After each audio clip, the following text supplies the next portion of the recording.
गावातील धर्माच्या शाळेचे नाव जिल्हा परिषद प्राथमिक शाळा मसदे सुकी शाळेतील इयत्ता 3रीची विद्यार्थिनी तुमच्या समोर छत्रपती शिवाजी महाराज यांच्याविषयी काही बोलू इच्छिते. महाराष्ट्राचा जो इतिहास दिला तो कोणी एरागेरे नव्हे, तर महाराष्ट्राचा इतिहास दिला तो हिरव्या पिवळ्या शालीनं, तलवारीच्या खडखडाटीनं, घोड्याच्या तापानं आणि शायराच्या डफानं. आणि हा इतिहास घडवला तो म्हणजे छत्रपती शिवाजी महाराजांनी. मुजरा तो छत्रपती शिवरायाला, रयतेच्या राजाला, ज्याच्या भक्तीला जोड नाही शौर्याला तोड नाही, ज्याच्या भक्तीला जोड नाही शौर्याला तोड नाही, जो अथांग आहे सागरा समान, जो अथांग आहे सागरा समान, त्याचे छत्र म्हणजे आभाळाचा सन्मान, त्याचे छत्र म्हणजे आभाळाचा सन्मान. तोच त्या सूर्याची शान, मराठी मनाचा धगधगता अभिमान, तोच त्या सूर्याची शान, मराठी मनाचा धगधगता अभिमान. काळी झाली सह्याद्री ज्याला शंभूचा अभिमान, काळी झाली सह्याद्री ज्याला शंभूचा अभिमान. महाराष्ट्राचे देववाऱ्यात ज्याचे पहिलं स्थान असे ते प्रौढ प्रताप पुरंदर, क्षत्रिय कुलावत उंच, सिंहासनाधीश्वर, राजाधिराज, श्रीमंत, श्री श्री श्री छत्रपती शिवाजी महाराज की जय. बंदुकीच्या जोरावर आणि हंटराच्या धाकावर, अहो बंदुकीच्या जोरावर आणि हंटराच्या धाकावर मी अनेक भागांना माणसाप्रमाणे जगायला शिकवणारी माणसं बघितलीये, परंतु बंदुकीच्या जोराशिवाय आणि हंटराच्या धाकाशिवाय लाच माणसांना वाघाप्रमाणे जगायला शिकवणारा एकच वाघ बघितला, आणि ते म्हणजे छत्रपती शिवाजी महाराज. छत्रपती शिवाजी महाराज. आणि आज आपण ज्या महाराष्ट्रात राहत आहोत तो महाराष्ट्र म्हणजे काय? तो महाराष्ट्र म्हणजे शिवरायांच्या विचारांचा, जिजाऊंच्या संस्कारांचा आणि शंभूच्या पराक्रमांचा साक्षीदार म्हणजे हा माझा महाराष्ट्र. कष्टकरी शेतकऱ्यांचा, दीनदलितांचा आणि 105 हुतात्म्यांच्या बलिदानांचा आणि दिग्गज तख्तावर माझ्या घात फोडणाऱ्या जगात बाज मर्द मावळ्यांचा हा महाराष्ट्र, माझ्या जगात बाज मर्द मावळ्यांचा हा महाराष्ट्र, माझ्या जगात बाज मर्द मावळ्यांचा हा महाराष्ट्र. आणि ह्याच महाराष्ट्राच्या मातीत 19 फेब्रुवारी 1630 रोजी एका रत्नाचा जन्म झाला, आणि ते म्हणजे छत्रपती शिवाजी महाराज. छत्रपती शिवाजी महाराजांनी त्यांच्या आयुष्यामध्ये वस्तू वापरल्या आणि माणसे जपली, परंतु आपण मात्र माणसे वापरतो आणि वस्तू जपतो. त्यांनी त्यांच्या दृष्टिकोनाने भारताच्या इतिहासावर स्वर्णाक्षरांनी इतिहास दिला. त्यांची ऐकलेली प्रत्येक गोष्ट आपल्या मनात ठासून भरली आहे. आणि असाच एक प्रसंग मला तुम्हाला सांगावाच वाटतो. एकदा छत्रपती शिवाजी महाराज कर्नाटकच्या मोहिमेवरून महाराष्ट्रात परत येत होते, तेव्हा तेथे एक बेलवाडी नावाचं गाव होतं. त्या गावात एक छोटासा किल्ला होता. दादाजींना वाटले जाता जाता हा गाव घेऊन जावा. दादाजींनी थोडे थिरके सैन्य गोळा केले आणि मल्लमावर चाल करून गेले, परंतु मल्लमा जिद्दीची चिकाटीची. त्यांनी त्याच्यावर प्रहार केला आणि तेथील मावळ्यांचा पराभव झाला.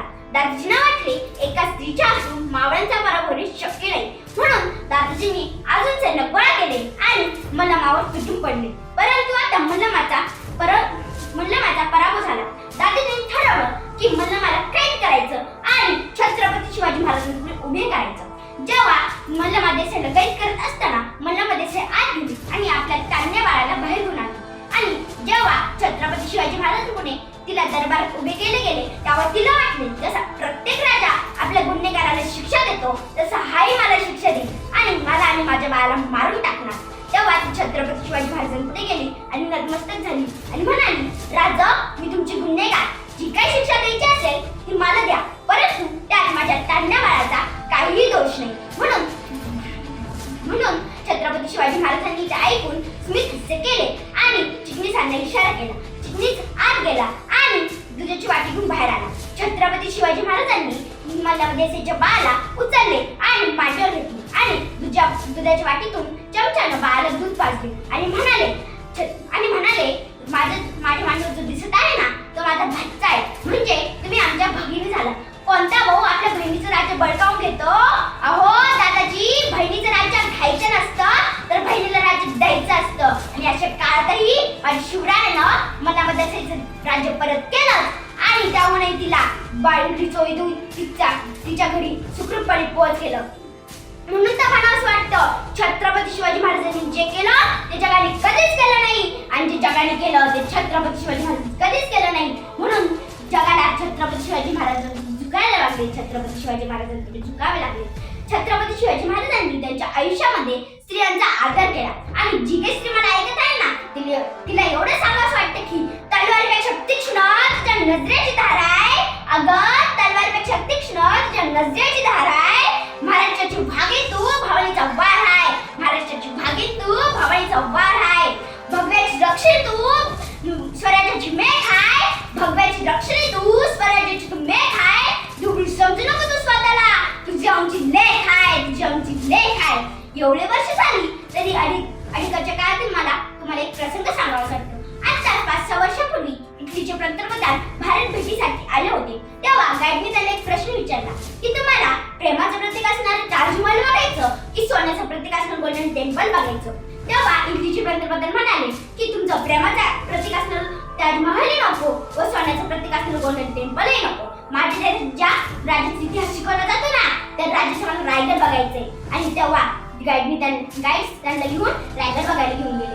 मला एवढंच म्हणावं वाटतं की तुम्ही जगाच्या वाटेत कुठेही गेलात आणि तुम्हाला विचारले की तुम्ही कुठून आले आहात तर अभिमानात सांगा की ज्यांनी मरणालाही लाजवलं आणि आलेला मरणालाही जगायला शिकवलं. ज्यानं मरणालाही लाजवलं आणि आलेला मरणालाही जगायला शिकवलं अशा छत्रपती शिवाजी महाराज छत्रपती संभाजी महाराज यांच्या भूमीतून आला आहोत. म्हणून ते म्हणावं वाटतं ज्या मातीत जन्मले त्या मातीत रंग सावळा आहे.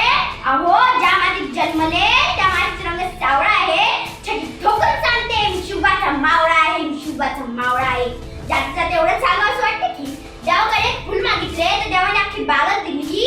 अहो देवाकडे फुल मागितले तर देवाने अख्खी बागच दिली. देवाकडे राहण्यासाठी घर मागितले देवाने अख्खा राजवाडाच दिला. देवाकडे पिण्यासाठी पाणी मागितले तर देवाने अख्खा समुद्र दिला. आणि देवाकडे देवच मागितला तर देवाने छत्रपती शिवाजी महाराजांसारखा देव दिला. छत्रपती शिवाजी महाराजांसारखा देव दिला.